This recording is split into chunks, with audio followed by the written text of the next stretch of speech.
Hello. What you didn't know about Justice Chacha Mwita of the High Court of Kenya. There are many things that you don't know and you may never know about Justice Chacha Mwita of the High Court of Kenya. The reason is that no matter how much you penetrate into the Google, there is nothing about him. The only time you will see or hear or something about Justice Chacha Mwita is when he is making a ruling. But I am going to share something so special, something so informative. And as I speak about this man who has kept his life private and personal, I speak this, of course, with a lot of concern. It is not because I want to expose him. It's not because I want to slur him or to slander him in any way. I hold him in very high esteem. But it's because the life of such a mysterious, very professional patriot and a man who is extremely unique in his way of doing things, we should know, the world should know, so that other children, so that coming future generations may benchmark with the life of this man. And I mean no harm. I mean nothing bad against this man whom I have known from my boyhood. I mean good. And I mean to use his life as a case study, as a model for the future coming scholars. Could be in law, it could be in anything else for that matter. Thanks for joining me. My name is Chacha, but I'm not related to Chacha Mwita, but we have grown up in the same village. Therefore, I have known Chacha Mwita from my youth, from my boyhood, in fact. Justice Chacha Mwita has a Christian name, which many people don't know. His name is Enoch. He has grown up in the village being called Enoch, and therefore he is well known. He is best known as Enoch. Enoch Chacha Mwita, or Justice Chacha Mwita, has issued very powerful, scaring judgments that have caused ripples within the corridors and the rivers of justice in this country. He is certainly cutting his image as a custodian and a steward of truth and justice in this country.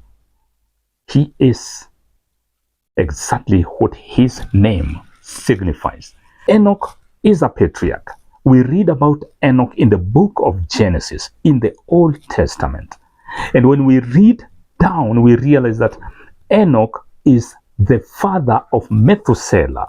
Enoch lived for 365 years. Enoch is a Hebrew name which means dedicated, trained, disciplined. And this is the whole meaning of Enoch. Is it a coincidence that Justice Chacha Mwita has or bears this name Enoch? Or was it by design? Or is it a reincarnation of Prophet Enoch, who the Bible says never died? He went to heaven with his physical body. And this one we find it in the book of Genesis, from, chapter 5, from verse 21 thereabout. Now, I will be sharing with you the mysteries of this man who equally bears a name that speaks volume about his work. He is dedicated. He is trained. He is disciplined. Justice Enoch Chacha Mwita. He hails from a very poor village in Kuria East, Makararangwe. Makararangwe is a rocky, dusty, sleepy village that is known for all the bad reasons within the Kuria community or within the Aba Kuria community. It is in Makararangwe where the number or the population of witches is highest. When we were growing up, we were always being told that Makararangwe is a dangerous place to be past 7 p.m. Not because of the gangsters or the thugs, because of the witches. It is in this background that Justice Chacha Mwita has grown up. And Justice Chacha Mwita, as a youth, he did not do many things that youths of his age would ordinarily do. For instance, all young people who have gone through the rite of passage immediately after healing would ordinarily chase after girls. This was not to be so with Justice Enoch Chacha Mwita. And I say this because, again, we live in the same village, within the same locality. While Justice Chacha Mwita hails from Makararangwe, I hail from Mesiwa village. And therefore, we would often meet within the river when we are bringing our animals for a drink. And this is a man I know. I mean, we grew up together. And he grew up as a truthful, honest, and very humble man. Let me use the name Enoch for now, because that is how we knew him. That's how we have always called him. Enoch was a very humble, honest, and straightforward man. He reminds me of Honest Abe, Abraham Lincoln, who sprouted from poverty to become one of the most iconic presidents in the United States of America. Chacha Mwita has come from abject poverty. He grew up within the setup of a very poor village. And many times somebody might ask, did Chacha Mwita really come from Makararangwe village, that dusty village that is associated with so many bad things? Yes, he did. Maybe somebody will say, can anything good come from Makararangwe village? The same way people asked at the time of Jesus, can anything good come out of Nazareth? And of course, we know who came out of Nazareth. And now you and me will know of the person who came out of Makararangwe. Justice, or rather Enoch, is an alumni of Isibania Boys. He was known as a bookworm. He read books far too much. If he wasn't on the secular books, then he was in the Bible. He loved biblical matters and anything to do with God. Enoch had very few places to visit. If he wasn't tending his parents' animals, which he would drive to the river where we would often meet, we bathed together in the river, we talked about many things. Enoch, if he was not with the animals, then he was with God. And if there is anything that Enoch would not compromise as a boy, was truth and justice. He was a peacemaker between age mates. Enoch grew up a very honest man, zealous to bring change, not just to himself and family, but to the village. Later on, as we parted ways, he went to law school, I joined the military. We were to reunite sometime around 1994, 95, thereabout. At the time, he lived in Comoros Estate, while I lived in Soweto slums. Very interesting. Look at the contrast. Enoch at the time, because he had not yet become a justice, would visit me in the slums and spend with me a whole afternoon talking about our youth, talking about our days gone by, talking about our community. Enoch would stay with me in the slums the whole afternoon.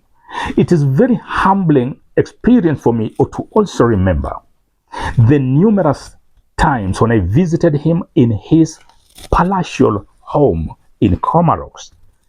Enoch would give me a VIP reception where I was served sumptuous meals of different types. And honestly, if there is someone I regarded as a twin brother, it was Enoch at the time. Even as a young man, Enoch was principled. I remember the many occasions when he would warn me against going to visit him on Saturdays, telling me that Saturday is his day for worship, and therefore he would invite me to his place on Sunday. That was the day that was open for him, and he would give me all the time. And like all days as we grew up in the village, Enoch is a good listener. He talks very little but listens so much. Justice Chacha Mwita was no respecter of personalities.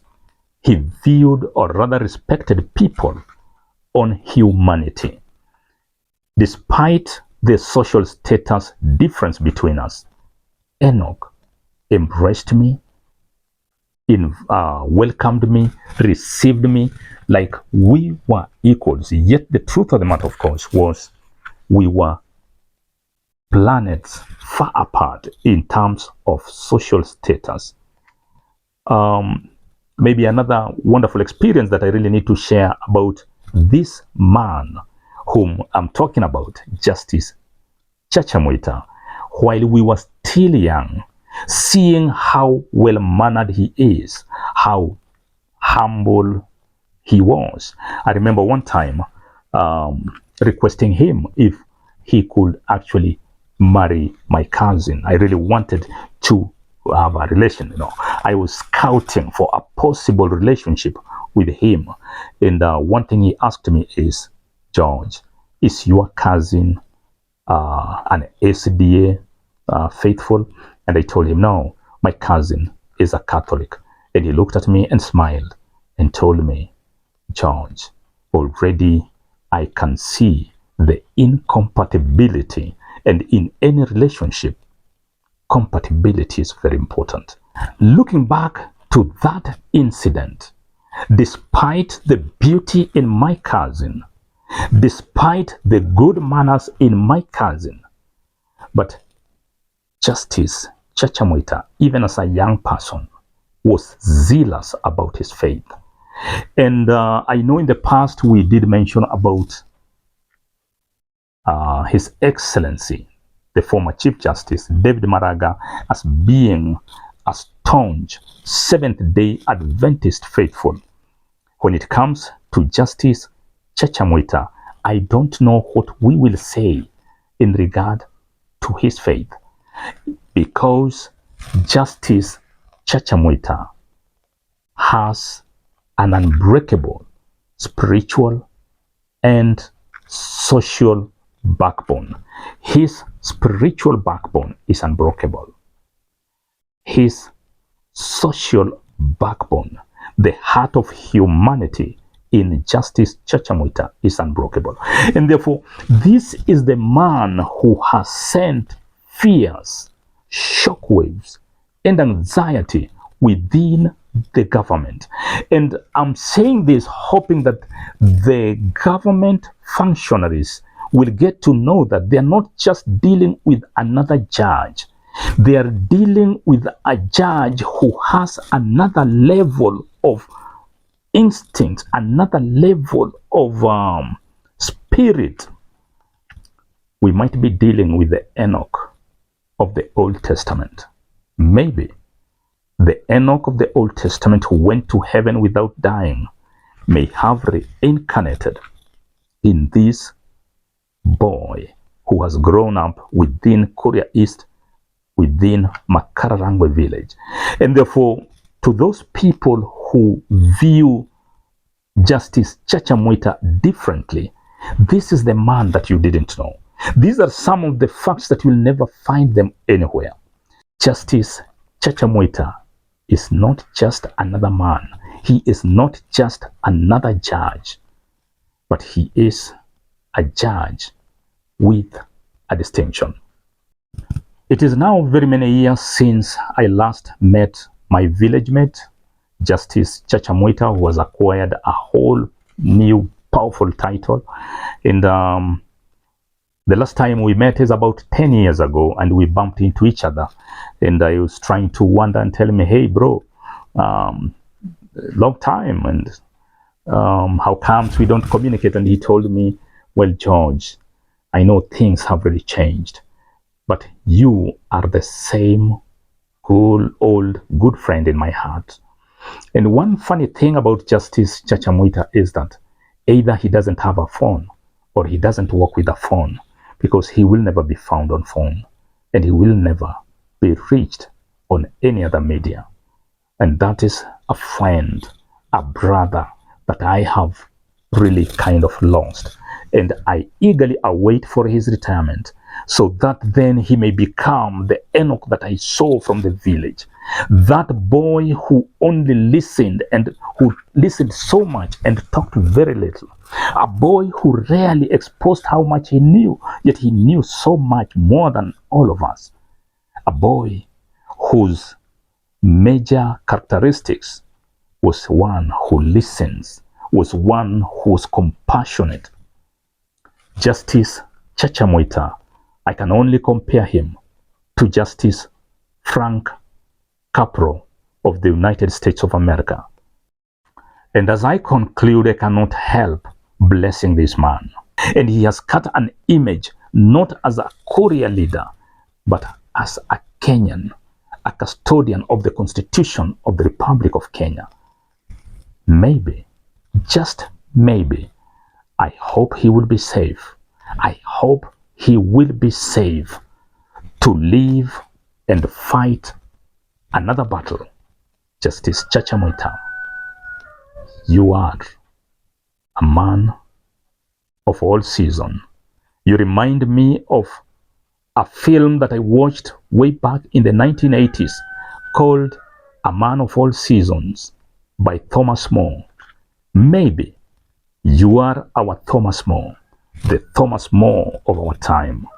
God bless you, God keep you, and may God give you the strength, and may you walk down the paths of Prophet Enoch, whom we are told walked with God. Justice Chacha Mwita, you have made momentous rulings, judgments that have sent shockwaves within the Republic of Kenya, judgments that have sent fear and anxiety within the mighty and the powerful. Justice Chacha Mwita, you are more than yourself. And all I can say, I miss you, and I await your return to the village, Justice Chacha Mwita, when I finally meet you at your retirement. Then we will play and talk like old times. May God keep you safe. May God uphold you. May God straighten your paths. May you be the judge as told in the book of Daniel, chapter 7, from verse 10. May you be that judge. God bless you, Justice Enoch Chacha Mwita Musaigawane. Mungu awitabiri. Thank you.